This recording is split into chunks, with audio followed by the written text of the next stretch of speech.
Shalom, shalom, hello. Shalom, shalom, Rabbi Eliyahu. How are you doing? Baruch Hashem, we are good. Baruch Hashem, Tov. We are also well here in the holy city.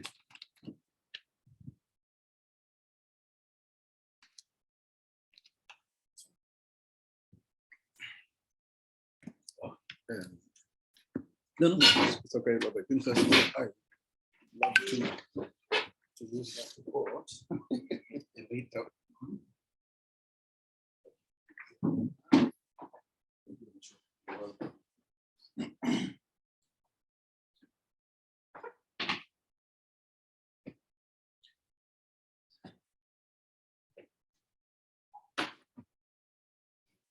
So, welcome to our limud.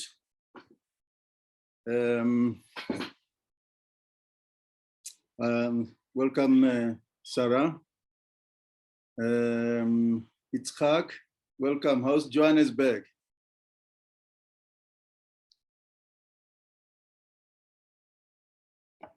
Okay, never mind. Okay, Rabbi Itzhak, welcome. How are you? Okay, we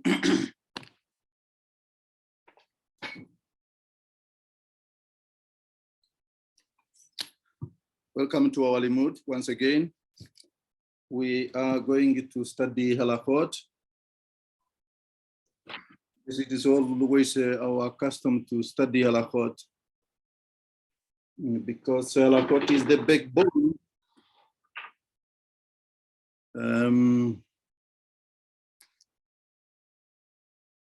Welcome, Itzhak.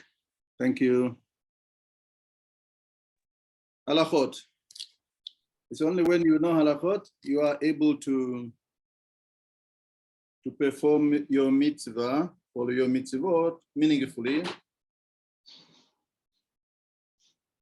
But the opposite is also true.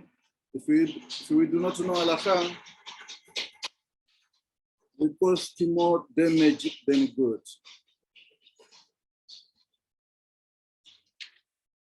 We are learning halachot of this parasha or this week's parasha in the land of Israel. You outside the land of Israel, you are still under parasha or your week parasha is Re, and it's about the laws of marriage. The law of marriage. And we left off in the halakha chet. Halakha chet.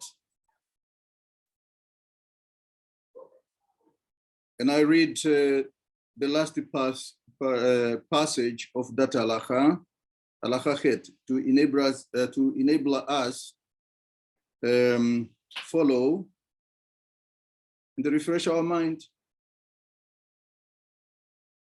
The bridegroom should hold the bride's right hand in his left hand, while he's putting the ring on her finger. He should then say, Are et mekudeshet libaze, and then let it go of her hand, so that she may correctly acquire the ring. She may not take possession of the ring before he recited the formula of betrothal.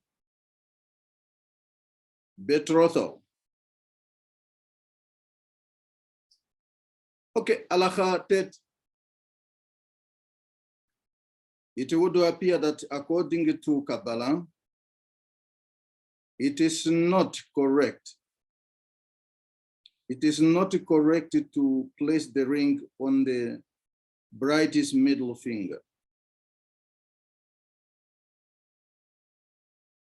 I repeat that. I'm sorry, I beg your pardon. it is correct to place the ring on the brightest middle finger. But here in Baghdad, the custom is to place it on the index finger. And elsewhere, I explained this custom according to Kabbalah. Also, Kema Solet, for other reason for this custom. I have also heard that in the Holy City, it is also the custom to place the ring on the index finger. Just as this morning, I was speaking to my Rosh Yeshiva, Rabbi Pinchas, for his help to help me find some source on the meaning of fingers. Maybe I should send you a picture. Okay, I started at almost 20 past 11. Okay, maybe I should send you a picture about the hand and about fingers to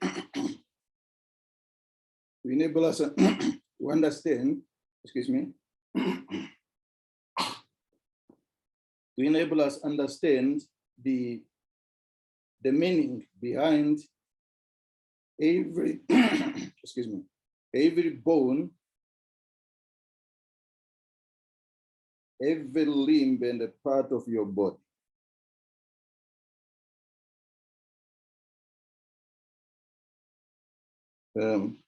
Bear with me.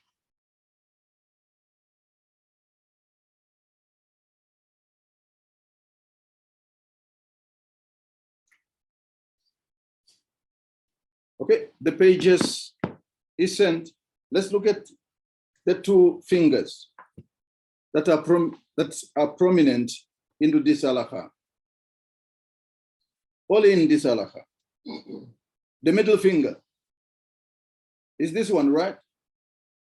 Is this one? Ben Shchai, he uses this one. And he's talk about the custom in Baghdad and here in all the city at the time of his time. And nowadays, many people use the index finger, this one. Let's look at the middle finger. The three, maybe I should start this way. These are three fingers of your hand. The bones, when I said the bones, there are 14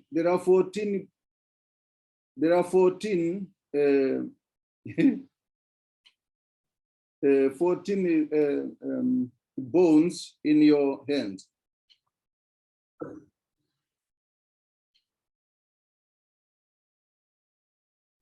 Shalom, Rabbi Yehuda. We are learning halakha, according to Ben Shchai. We were about to, or the laws, we are learning the laws of this Pasha, the laws of marriage. Marriage according to the Jewish tradition. Meaning according to the Torah. We were now explaining about the hand itself,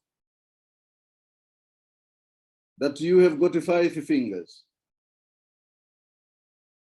And which finger is a Jewish man or the bridegroom is required and is obligated, perhaps not obligated, is required, so to say, is required to place his ring on. Which finger of the bride is required to place his ring on.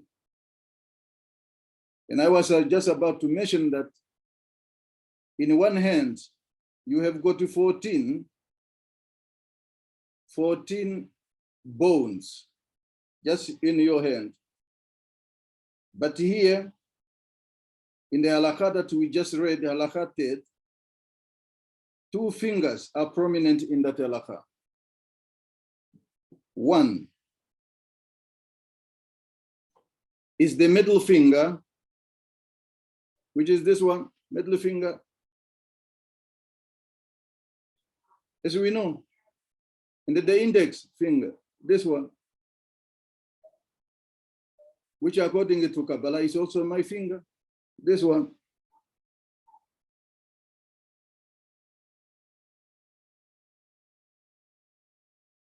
So the two fingers pointed in this halakha is these two fingers.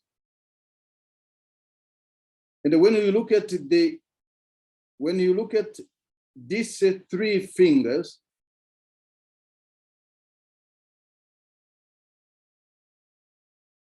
all the 10 sephirot,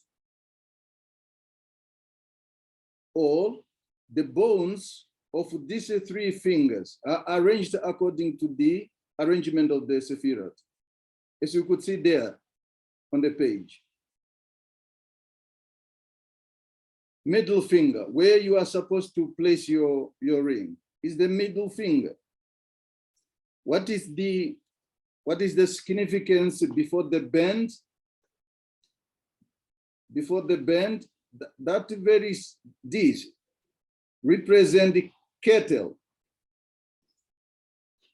And then we know what the kettle is. And for those who do not know, send me questions, or you can ask a question. And there comes the middle part, this part. Can you see me? This is a significant, all is related to Tiferet. And then the last part is refers to Yesod. Makes perfect sense. Not because I understand it. Even if I do not understand it, it still makes sense. Because those who brought this wisdom or understanding or knowledge, they are Chacham, Torah Chacham. So, the middle finger, you know that the middle finger, when you look at the Tefirot is the middle X of the 10 Sefirot. But this is where, according to Ben Shchai, is where you're supposed to place your ring. Whereas the custom in many communities now, according to Ben Shchai, now people are using the index finger. Let's look at the finger, that index finger. The most prominent one people use.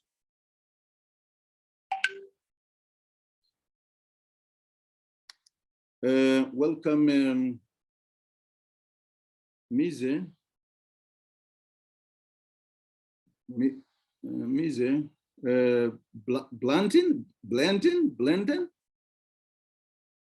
Shalom, welcome. Shalom, Rabbi Elnatan, shalom. Shalom. Can you show me your face, please, if you don't mind? Is Yehuda? Rabbi Yehuda? Yes, Rabbi. No, c'est ma blonde. No. This is Blanton? Yes. Can you show me your face, please, if you don't mind? Ah, moi, je parle français. Hein. Ah, you speak French. Well, I've got a problem with French. That's what Hashem. Excuse me. I still have to learn. Well, I'm learning. Not still, but I'm learning French. Okay, never mind. Now I understand now from which ankle you are. Not really ankle from, yeah. Okay. index finger. The first part of your finger, index finger, is Chokhmah. And then we know that it's on the right side of the 10 Sefirot. The right axis of the 10 Sefirot. The middle part is Chesed. And the last part down is Netzach. We know Netzach is where much more prophecy, and is where Moshe is also rooted to. And then we know the Chesed, Abraham.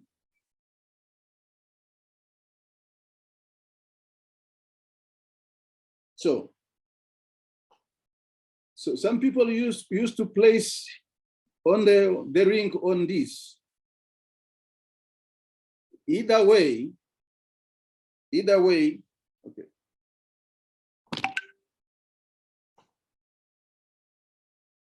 Ben Shchai says,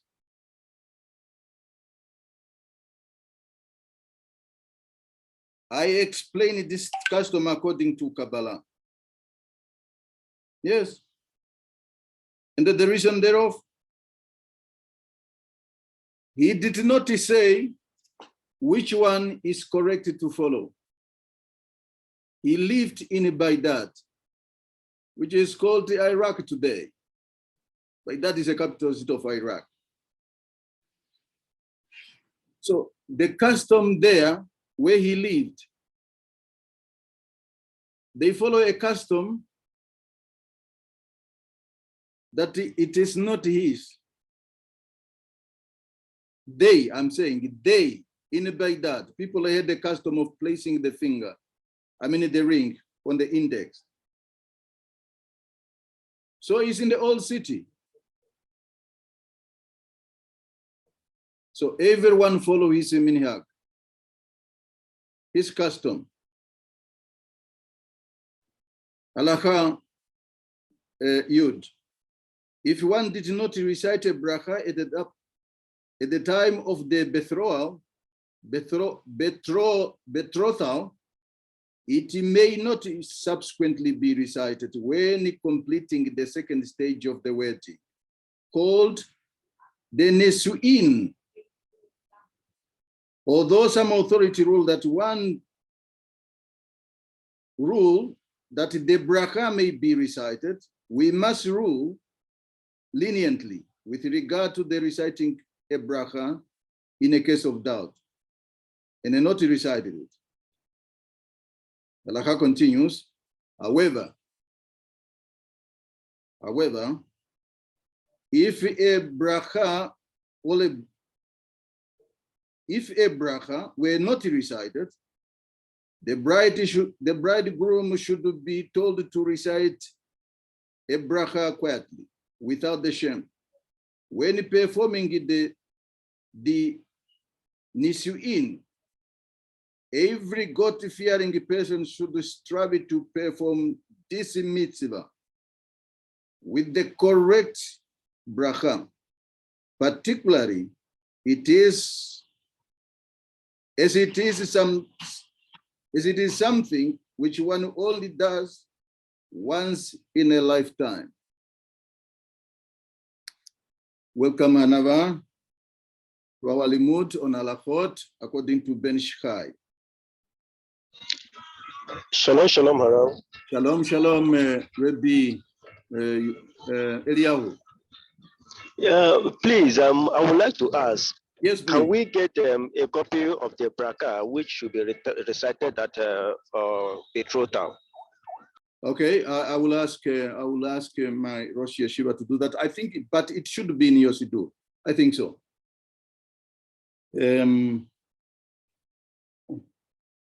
Okay, but I will communicate it to you after the limud. Okay. It's all right, Harav. Thank you very much. Thank you very much.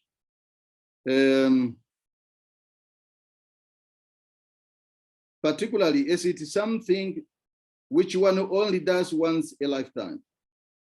And one should not allow it to be discarded like something ignoramuses do, meaning ignorant people do, following old wives' tales and the superstitions. Those who are meticulous about this will certainly be greatly rewarded for it. I just wanted to add something here. What does it really, maybe I should ask a question. Why do you and I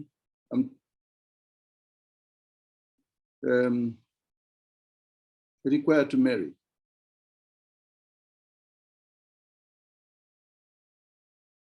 Because there is also misunderstanding outside there, particularly when it comes to theology, religious theologies. They said, well, men need to marry or need a wife so that she should become his helper.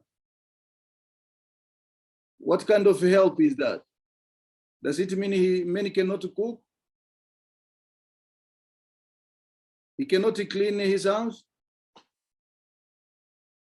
What does that really mean? Why do you and I require to get married? And as a matter of fact, the command to marry is given much more to men. Why you and I are required to get married, to find wives, to find a woman and get married, find a girl and get married, marry your daughter, have your daughter get married, have your son get married. Why is it necessary? Okay, I leave that question with you. It sounds very simple to a person who is not really much more into Torah world, particularly in the thought. But I leave it with you for now, and the best of Hashem, we shall see as halakha continue. Halakha Yud continues. No, sorry, we have finished the halakha Yud. With the finished halakha Yud, we are going to halakha Yud Aleph, which is a length one, maybe we are going to stop there for today. Halakha Yud Aleph.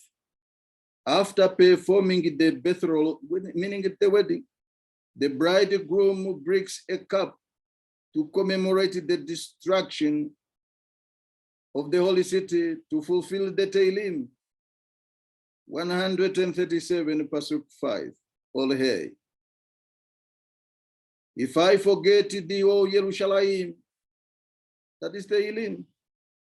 If I will not put the remembrance of Yerushalayim before my joy,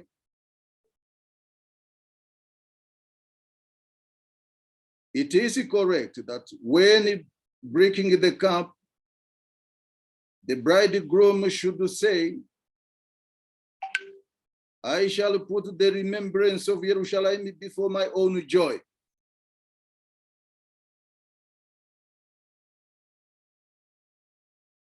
Here in Baghdad, it is customary for the bridegroom to break a small porcelain coffee cup and not a glass. Perhaps this is because the glass is much more expensive than porcelain, or perhaps since the cup is thrown against the wall, people are afraid of possible injury. from syllabus of grass lying around on the ground later. The Rema, Zara writes, the bridegroom breaks the cup which was used when reciting a bracha over the betrothal. Therefore, it is customary to use an earthenware cup. He specifically mentions an earthenware cup, and the two reasons given above may also be applied there. All applied not there, but here. However, the Gaon, Mishi Besot Zahav, is one of the source, chapter 560 cites. The even Hashaom,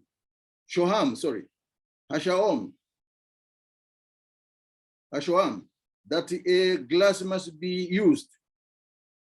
And it gives a reason for this, quoting Yosef Torini Zal, that broken glass can be repaired, not so broken pottery. For all that, the custom here in Baghdad is to use an earthenware cup. Is in the Darche Moshe, and the custom should not be changed.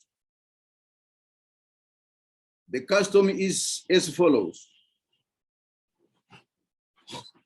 If the betrothal is held several days before the wedding, the bracha is recited over a cup of wine. And after, the officiating rabbi drinks from it. Some of the wine is poured into the smaller porcelain cup and is given to the bride to drink. The bridegroom then he breaks the porcelain cup against a wall. If the betrothal and the chuppah take place at the same time, after the bridegroom breaks the cup, another cup of wine is poured, over which the Sheva Brachot are recited. And this is a second cup, and this second cup is not broken. Halakha continues. However, if the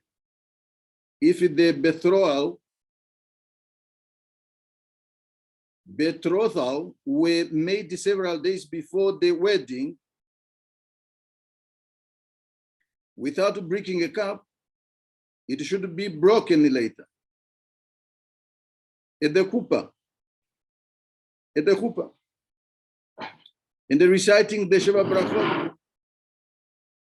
the officiating rabbi drinks from the cup, and some wine is then poured into a small porcelain cup and given to the bride to drink. And the bridegroom later breaks this second cup against the wall. It's my wish that we all witness the Jewish weddings live. Meaning, if you are not married,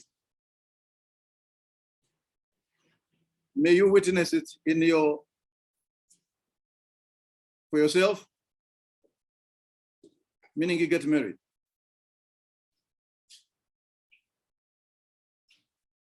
In order to understand it, to have a full picture of what is being said. It's not about just you and I observing how things are done, but it's to understand also the reason behind.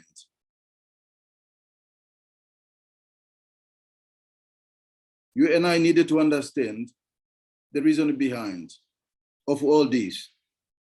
Because all these have got also, because I asked you a question before, so let me not explain.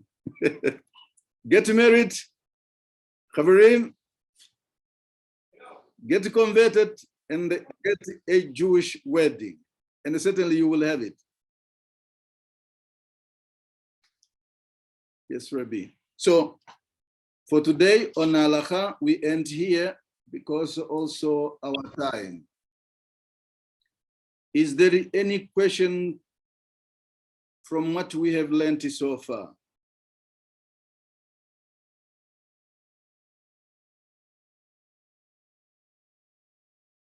If there is no question, we will end our limud on Halacha here for today. And the best of Hashem, we continue on Yom Rishon. We are now going to our main limud. I combined my limud based on the weekly Pasha in the land of Israel with the previous Pasha, Re'eh, which is your Pasha, Chutzaretz. I combined a few things here and there to have each one of us a float of the things. Let's take our Kumashim, our Pasha today, or the weekly Pasha. Welcome to our limud. We have learned halachot. Now we are going to our main limud. Our main limud is based on the Pasha of the week. Is based on the Pasha of the week. Shoftim. What does the word Shoftim mean?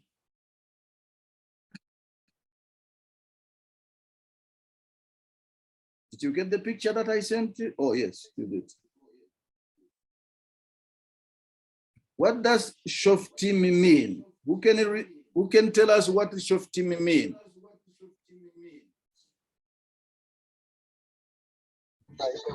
It means judges. I beg your pardon? Judges. Very good.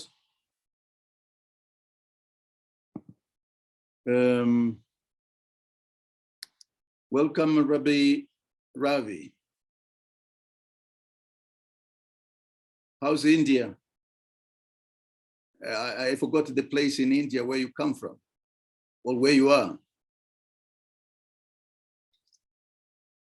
Judges. Who can? Your Pasha in Chutzaretz is Re. The word Re is see. What am I required to see? What is it that I'm required to see?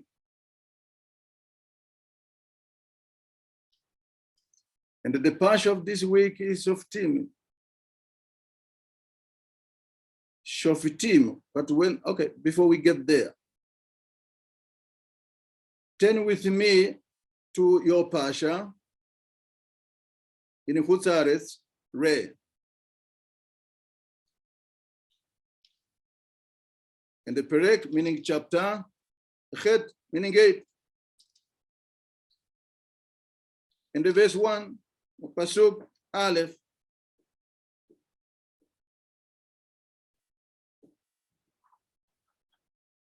Pasuk Aleph.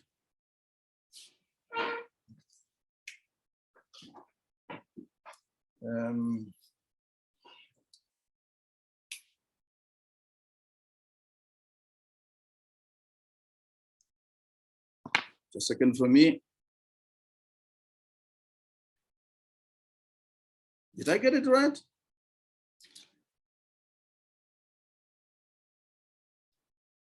Yeah. No. I think I mixed up things here.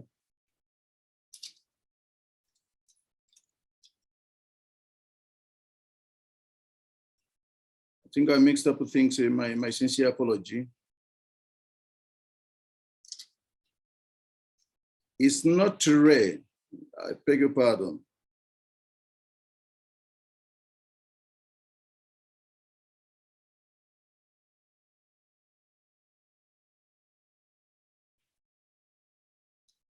Just bear with me for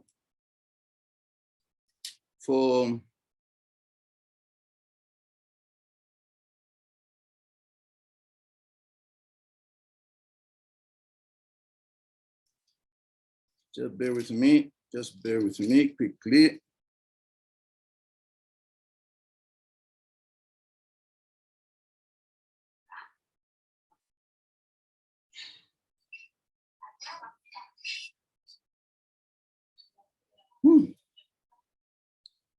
Looks that I mix up my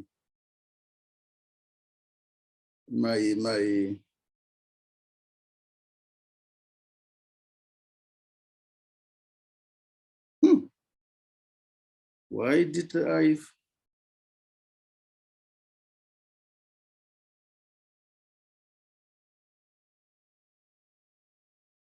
Yeah, this is very strange. This is very, very strange.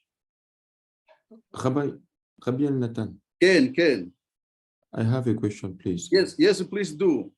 Okay, is it possible to have another pictures of the arms? I beg your pardon? The picture of the arm. So is it difficult for me to see the letters on top of the fingers in the picture? Yes. I need another image. Which letter are you referring to? In the pictures that you sent in the group. In the group, yes. The picture of the arm. Yes, of the hand. Yes.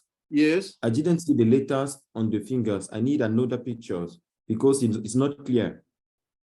Really? Okay. Let me see. Who has got the? It's the page like that to everybody? Yes, in the group Botina Kadisha, you send a pictures of the fingers. Yes, but I think it's. I want to learn the name on the fingers. The photography is not clear. Okay, I'll take another picture and I send it to you right away. Thank you so much. Thank you. Berkasha. Oh.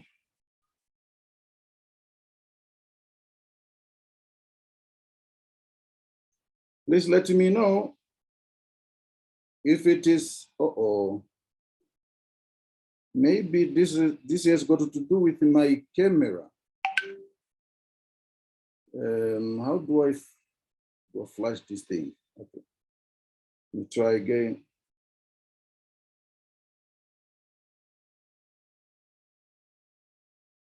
Okay. This seems to be.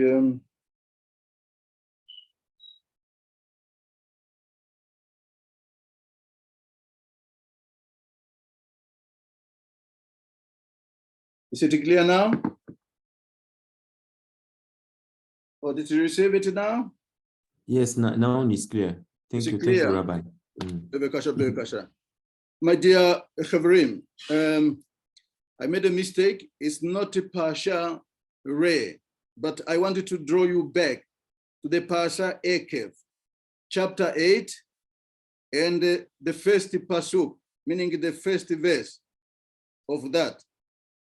There is a specific word that I wanted to draw you to, and which I wanted to connect it to the Parasha of this week, or this week's Parasha in the land of Israel.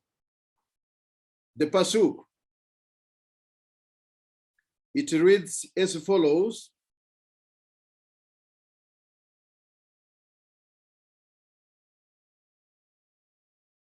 in Hebrew. Kol hamitzvah asher anochi metzavecha hayom tishmirun la'asot lema'an tihiyun uriditem. I am going to, sorry, it's not the complete. Uriditem uva'atem virishtem et haaretz asher nishba Adonai la'avotechem. In Hebrew, I mean in a translation, the entire commandment, which is singular, not a plural, that I command you today, you shall observe it to perform, so that you may live in the increase, that you may live in the increase. I wanted to draw you to your attention to the word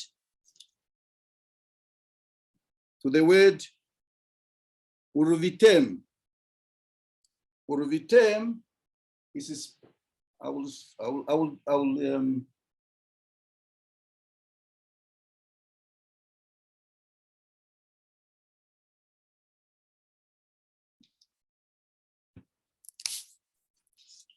we see the board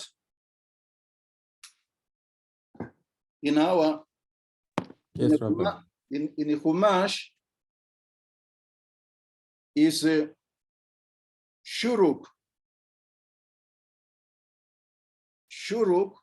which is a vowel, but it is shuruk because it has got a dot here, but it's a verb because it's a continuation of what was said before. You have got resh, you have got bet, and you have got yud, you have got taf, and you have got mem shofit. Mem, what is this word really mean in a connection with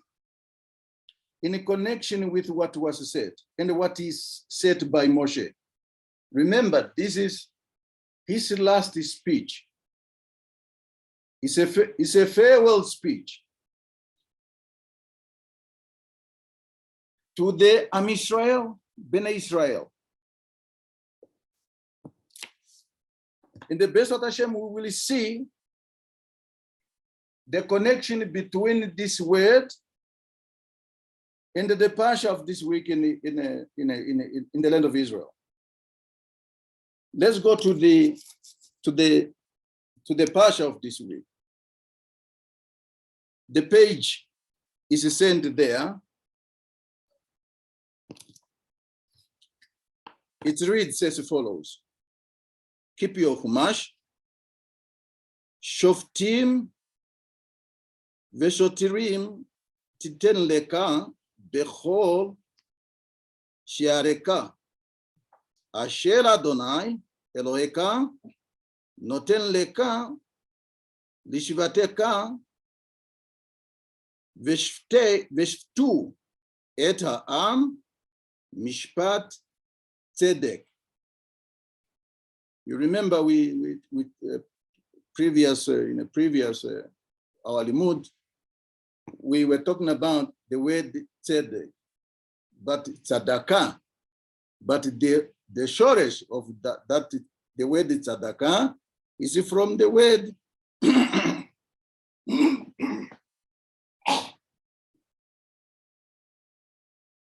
forgive me.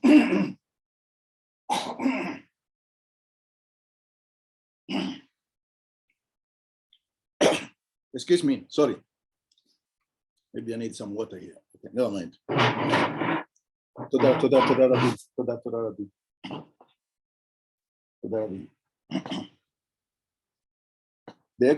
The air conditioning in the train yesterday, it was not friendly with me. Excuse me. The translation: appoint the judges and the policemen in all your gates which God your God gives you, according to your tribe, that they may judge people equitably. You remember the word tzedek I have explained when I was dealing with the charity on the letter of Gra. Equitably is here. In fact, the word is tzedek or tzadak, only 2 letters. It's not really charity. But equitably may be closer to that word. It's translated as correct or being right. You perform a mitzvah, then you are right. If not, you are not. You are not right and you are not correct. Yes, there is a difference between right and the correct to a certain degree. So, and we will come back here to this word and look at it from a different angle. Ari HaKadosh, according to Ari HaKadosh, in his book, Sefer Halikutim, the pages is sent to you on the Parashat of Shoftim. He says, and I want to read it, our time. I wanted to read it to our hearing. Omnam, Shemanu Mishem Harav HaGadol, Chai Mivaital, Zao. Lerumuz Shekol Echad, Ve'Israel, Me'Israel, Yesh Lo, Kama Shiarim, Ve'aluhem Sha'ar Haraot, Hainim Ha'aniim Sha'al Hashima Hu Ha'azinim Sha'al Hadibur Hu Hafe Ol Hape, the mouth. Sha'ar Haruach Harich Hu Ha'af. Sha'al Hamishosh Hem Hedim Veraglim. What is he saying here? Basically, to the best of my ability, Omnam,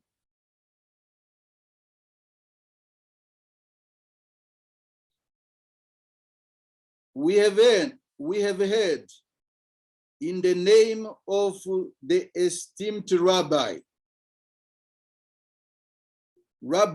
Chaim Vital. We know who he is. The only student of Ari HaKadosh, whom Ari HaKadosh was instructed by the divine to pass his knowledge, Torah knowledge, to this very Rabbi Chaim Vital, of a righteous memory. That this is so in order to indicate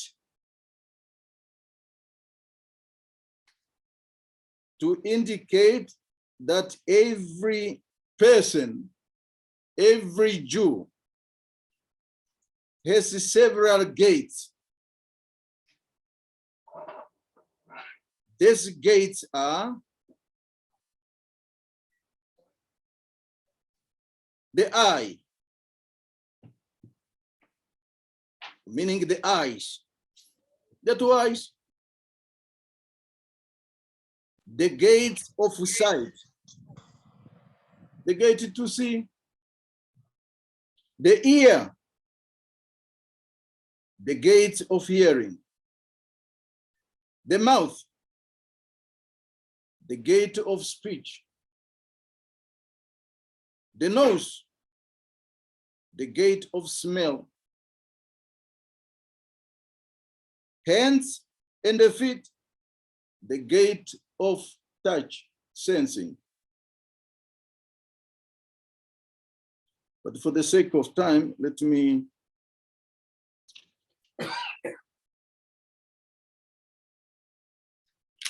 this is very important because the one is that will connect us to this point.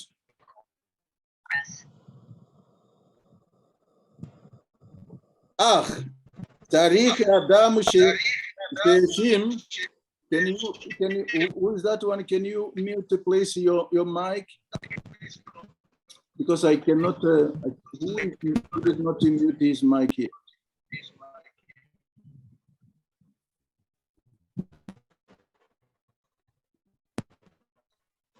Whose mic is not muted? Seems to give us a bit of interruption.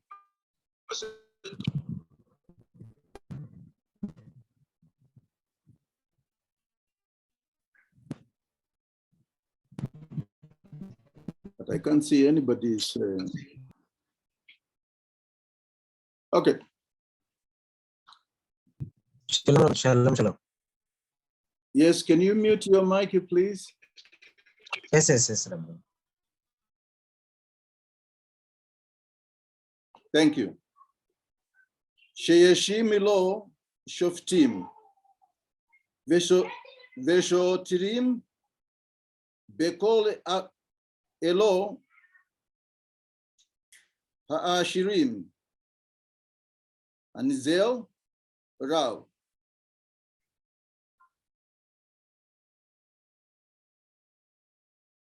Shegidor atzimo yishelo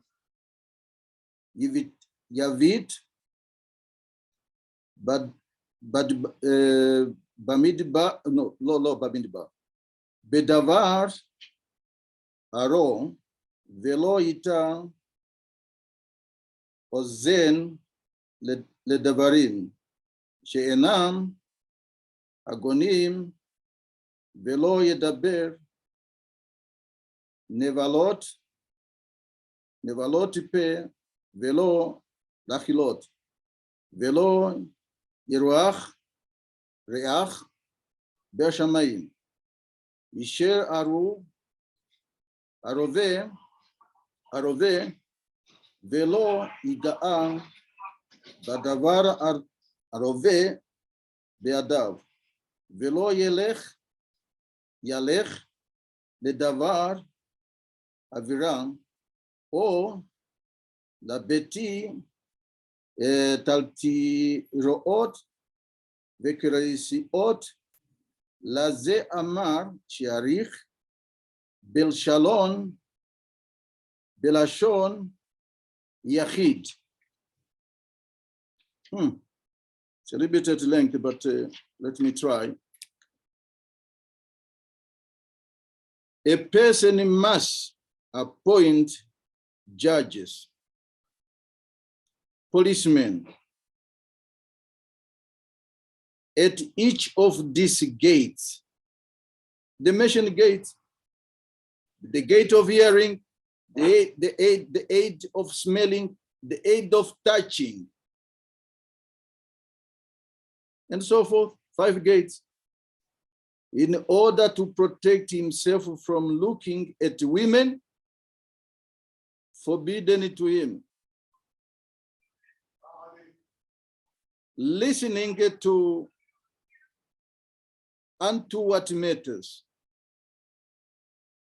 connected to the hearing, speaking in a foul or a malicious manner, like we do. Under the pretext that I wanted to give you information, important information, but we end up degenerating the others. Smelling the perfume of a woman forbidden to him.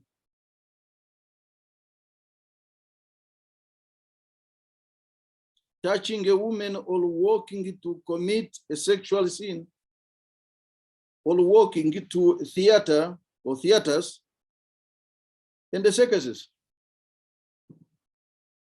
This is why your gate is phrased in the singular, not the plural, in order to indicate the above. I wanted to end here. I wanted to explain here and to end my limud for today here.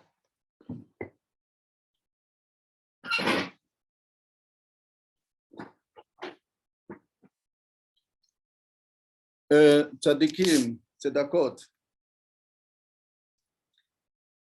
You remember in Kohelet, something that we have dealt extensively, the work of men in this world. The work of man in this world is for his mouth. It's not about eating, as some of us were made to understand. It's to train our mouth when to say and what to say. A good news is not a license to talk anyway and anyhow. It could only be a good news to you, but it may not.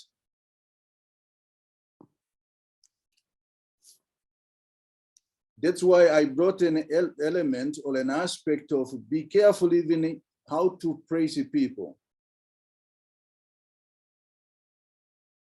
Ariya Kadosh expounding this specific gate. You remember the gate in Aramaic. Maybe I shouldn't go there. Why are you and I required to have to appoint the judges? The answer seems to be obvious. In order to be careful, in order to guide ourselves, to guard ourselves, to guard the gates mentioned.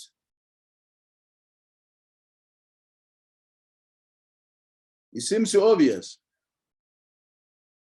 Yes, it is. And this is the reason why I want to come here. When a person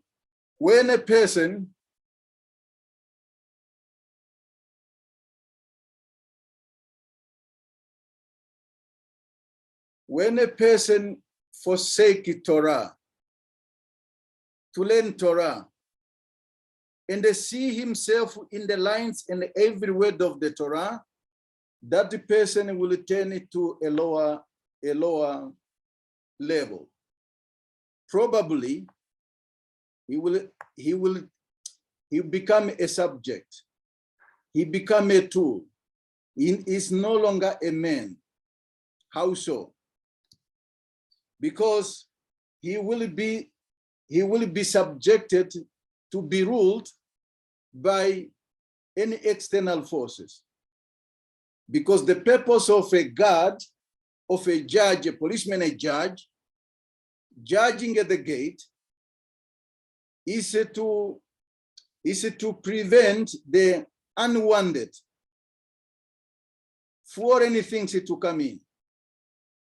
But also not only foreign, even also to guard what is coming from within to go out, if it is not proper. So the gate here serves to dual purposes. One, to come in. Two, not to go out. But this is only for somebody who is far from the Torah. In the pages that I have sent you, there is a Gemara, a specific Gemara that speaks about the king of Babel. The king of Babel. Who is this king of Babel? The king of Babel is the man who is called Nebuchadnezzar. Who is this guy?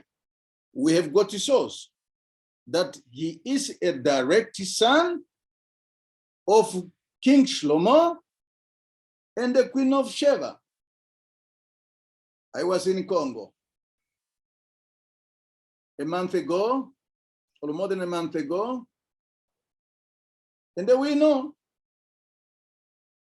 when he speaks about Sheba, Queen of Sheba, it speaks about the kingdom or the empire of Cush. So King Nebuchadnezzar was a descendant of King Shlomo and the Queen of Sheba. But in the Gemara that read it, in the Gemara that I have sent it to you, it says, where, okay, this is on my own phrasing of what he said. When a Jew, for example, as you are, as I am,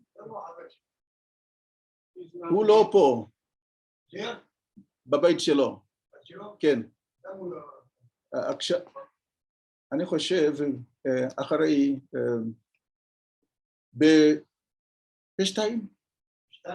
בשתיים, שעה, כן, תודה רבה. When a Jew degenerates,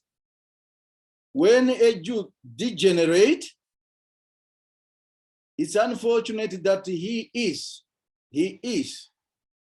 and he can be, or he could be subjected to foreign rules. And we know all the Jews are regarded as sons and daughters of the king. All the Jews, regardless of your level of Torah, you are the son or you are the daughter of a king. So in other words, you are a prince and you are a princess. And in the place in this world, you can be king anywhere. And you can be the princess or the queen elsewhere. But we are the sons and daughters of the king. But what if we degenerate? The very same king who gave birth to us will hand us to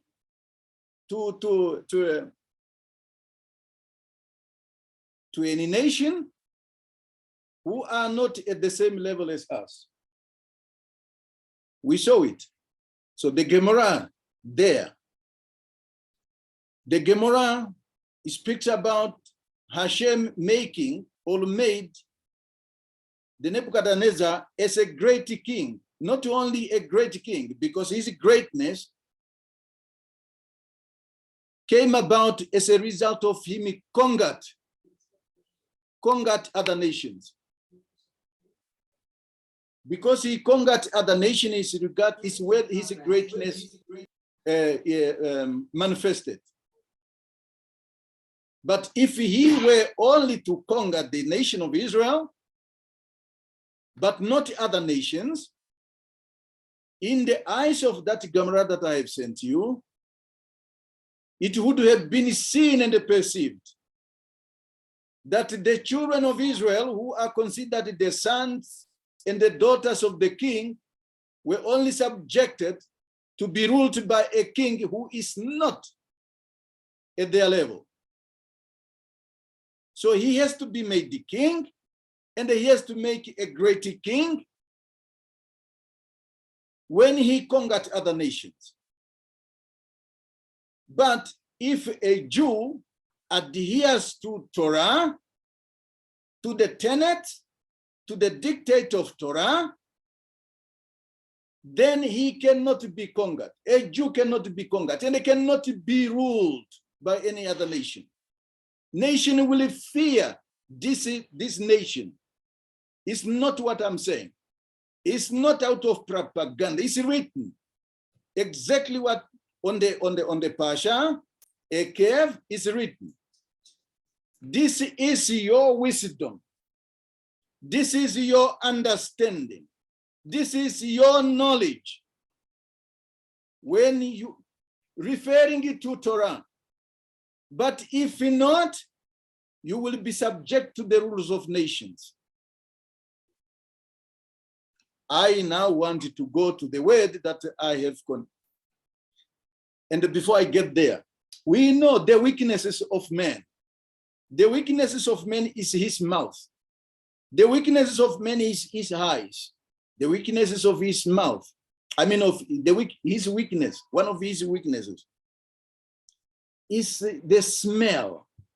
Here now it says, the smell of perfume of women that are forbidden you, that are forbidden me. The touch. We like it touching. Here it is the outlining the weaknesses of man. Now, because of these weaknesses, we create strife in our private homes, in our families, in our communities. Community can be either your location, community can either mean your congregation, a community can either be the workplace, or it can mean your tribe. It can mean the country where you live in. If you do not have the knowledge to guard your eyes, Rabbi Pinchas gave us a shiur about the significance of but parts of the eye. The eyes and the breath. The relationship between the eye and the breath.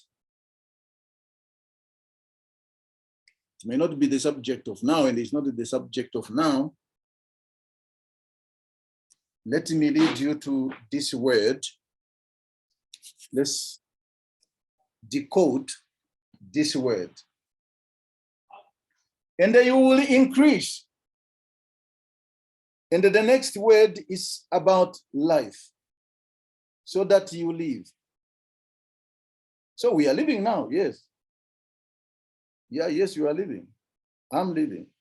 But it's about living a very higher calling life as a son and daughters of the King. Let's look at this.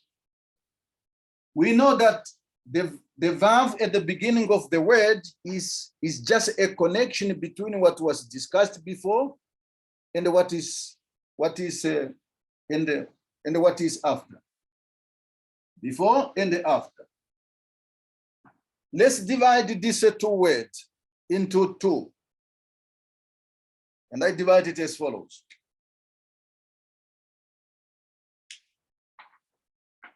I divide it as follows.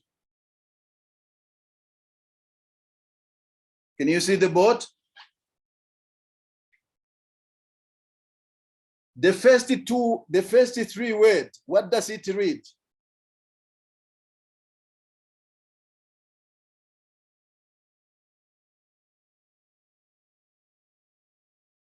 Rabbenim, Tzadikim, Tzadakot, what does that word read?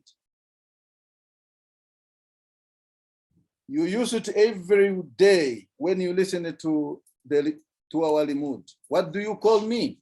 What do you call Rabbi Pinchas? What do you call Rabbi Shimon? I probably have answered already the question myself, my own question. And I call you Rabbi. I call you Rebbitzin. I use this word. The word increase in Hebrew, yes, when I said you increase, without dividing it, this is revitem. You shall increase. Or you increase. But I wanted to understand more from a different angle to understand this word. Rabbi, it can mean rabbi. We read it as rabbi. But if even I remove Yud, Rav, it still means great. What is a great to a Jew? What is greatness to a Jew? Money, mammon, a fame, because you are called rabbi for that matter. Or is it because, well, you have got you are connected either to politicians, connected to other business personalities? Is that makes you great?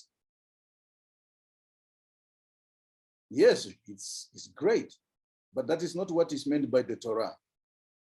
Great, it refers to Torah knowledge, and they live by Torah. Torah dictates. If you know how to guard or to place the judges, the policemen, before all this gate mentioned, then we know that you are great. If you are a rabbi or you are a rebbitzin, but your only thing is chippy on the street, chippy elsewhere. No, I wanted to tell you about my house. You wanted to show off. Your husband has blessed you with a cloth. You go to the market or you go to the Beit Knesset to show the type of quality of clothes you wear. It's unfortunate that you did not appoint judges and the policemen at your gates. And as a matter of fact, this word can also mean different. If I return, if I return Yud, right? Then Rabbi, yes, Rabbi must have all the characters. Welcome.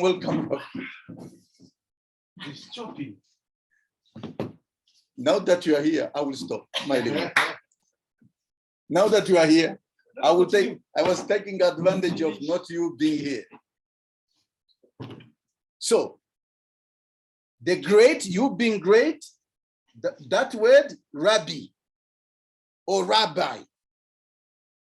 This rabbi, the word rabbi, is an acronym like all other words. What do they mean? Rosh Bnei Israel.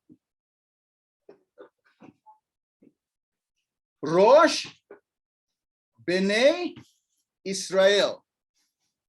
When we talk about a rabbi, it's not something that you should use it like someone I have heard this, is a rabbi. Yes, it's good, but it's like my Rabbi Pinchas said, to be a rabbi is not out of prestige, it's about responsibility. What is more higher responsibilities there than appointing judges, policemen at the gates, at your gates? Tame your tongue, your eyes, your nose. Be careful about your hands. Be careful about your feet. Your feet were not meant to go anywhere just because you have got the legs. But this word can also mean something else. Because Okay, I did not prepare the second one, the second meaning, but based on Hashem, we will see it next time. Because this one, it can also, a Russia who can also lead you into what? Into the spiritual darkness. I just wanted to based on Hashem, I will come with it. So if we degenerate, Chash v'Shalom, if we degenerate in the failure to appoint judges, then this word, the last part of this word will become true. How? The word taf mem can be changed. The position can be changed to mean mem taf. What is that? It's the word taf. Usually it always denotes a concept of dinim, judgment. But if I read that word, it means met, death. If we fail to appoint the judges at our gate, if we fail to study Torah and live by Torah dictates, it's unfortunate, Chash v'Shalom, we are no longer to be great, the sons and daughters of the king, princes and the princesses of the king. But we will face death. Death does not mean you don't breathe anymore. It means you are subjected to the rules of other nations. Just like the Gemara that I have sent you, the Gemara Chagiga that I have sent you. Thank you very much, friend. My time is up, and it's even beyond the time I was given. My apology to my fellow rabbi who is 10 is about to start his remote. A sincere apology. In 2 minutes. Stay online. Stay online. Rabbi Ishai is about to start his remote in 2 minutes. Thank you very much for having given me a space and time to share with you. And I wanted to wish you and your family Shabbat Shalom. Baruch Adonai Leolam. Amen ve'amen. Shabbat Shalom. Amen. Amen. Toda. Shabbat Shalom. Shabbat Shalom. Tzadikim et tzadakot. Shabbat Shalom. Shabbat Shalom.